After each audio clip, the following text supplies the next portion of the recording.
We discussed, yes, Jennifer. Opposites. Opposites. Can anybody tell me what an opposite is? Not It's the same. Not the same. Okay. Different. Different. Now, with that in mind and knowing our definitions, because Jennifer, you are right. The definition for an antonym by Webster is a word of opposite meaning. So very good. Something that is different. Something that you would say two things are not alike. So, what I want you to do now is look at your two objects separately and come up with an antonym that would describe your two objects. Okay? You have two objects. Antonym is what, Erica? What's an antonym? The difference between the two things. Wonderful.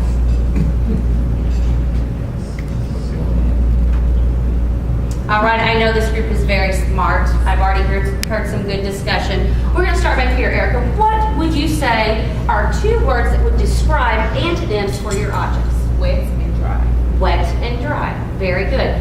Is there anything else, Flash, that we might be able to describe? Will you tell us what your objects are? Two towels. Two towels. Are they the same? Yes.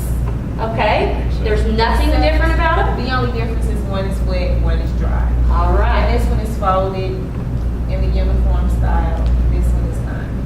Very good. So not only did she find one thing that was different about her objects, she was able to find something else. What about you? Ours is full. Empty. Full and empty. Wonderful. And up here? Long and short. Very good. You all have just now talked about what your items are as an opposite, or another word for opposite is, class? Antonym. Very good. All right. What you're going to do with your partner, because you know our story this morning, we discussed a lot of different things, main idea, supporting details, but we also brought in antonyms and synonyms. So we have a passage here that you are going to do with your partner. I would like for you guys to read this. I'm going to give you, because you all are excellent readers, my top star readers, I'm going to give you about a minute and a half. I want you to read the passage, and while you're reading the passage, I want you to think of words that might be able to have opposites in them. And again, what are opposites? What's the term we would use?